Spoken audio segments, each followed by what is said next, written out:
आज से शारदीय नवरात्रि की शुरुआत हो चुकी है। इस पावन अवसर पर माँ दुर्गा के पहले रूप माता शैलपुत्री की पूजा की जाती है। मान्यता है कि नवरात्रि के प्रथम दिन घट स्थापना करने के बाद माता शैलपुत्री की विधि विधान से पूजा करनी चाहिए। ऐसा करने से बेहद शुभ फल की प्राप्ति होती है। माता पार्वती को शैलपुत्री कहा जाता है। शैल का अर्थ होता है हिमालय और पर्वतराज हिमालय की पुत्री होने के चलते पार्वती माता को शैलपुत्री के नाम से जाना जाता है। मान्यता है कि नवरात्रि के पहले दिन मां शैलपुत्री की विधि विधान से पूजा करने से जातक की सभी मनोकामनाएं पूर्ण हो सकती है और जीवन में हर प्रकार के दुखों से मुक्ति मिल सकती है।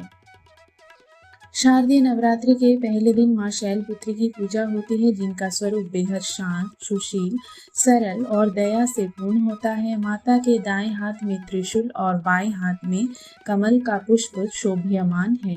ये माता रानी के अद्भुत और शक्ति से भरे स्वरूप का प्रतीक होता है। शैलपुत्री माता की सवारी वृषभ होने के कारण उन्हें वृषभ भाड़ूरा भी कहा जाता है। उनका तपस्वी रूप बहुत ही प्रेरणादायक नजर आता है। माता ने घोर तपस्या की, जो समस्त जीवों की रक्षिका है। नवरात्रि के पहले दिन इनकी पूजा और व्रत करने से माता विशेष रूप से कष्टों से मुक्ति दिलाती है। कोई भी विपत्ति पड़ने पर माँ शैलपुत्री भक्तों की रक्षा करती है और उनकी सभी मनोकामनाएं पूर्ण कर देती है। माँ शैलपुत्री साधक के मूलाधार चक्र को जागृत करने में भी सहायता करती है। यह चक्र हमारे शरीर का ऐसा ऊर्जा केंद्र है तो हमें स्थिरता, सुरक्षा और मानसिक शांति दिलाता है। माँ शैलपुत्री की व्रत कथा।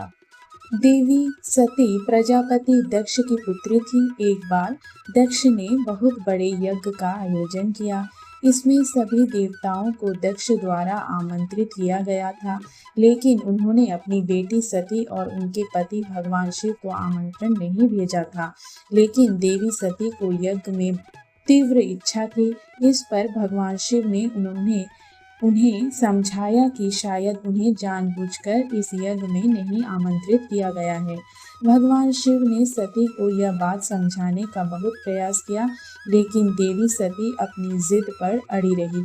ऐसे में भगवान शिव ने उन्हें आखिर में यज्ञ में जाने की अनुमति दे दी। देवी सती जब अपने पिता के यज्ञ में पहुंची तो उन्होंने सती के साथ बुरा व्यवहार किया। सती की माता को छोड़कर किसी ने भी उनसे सम्मान पूर्वक वार्तालाप नहीं किया और सभी उनका मजाक उड़ाने लगे। यह अपमान सती के लिए असहनीय हो गया था। अपने पिता प्रजापति दक्ष द्वारा किए गए अपमान के चलते सती बहुत आहत हुई। जब भगवान शंकर को यह बात पता चली तो वह बहुत क्रोधित हो गए और दक्ष ने भोलेनाथ का अपमान किया, जो सती को बिल्कुल पसंद नहीं आया। उस समय देवी सती ने खुद को अग्नि में जला लिया।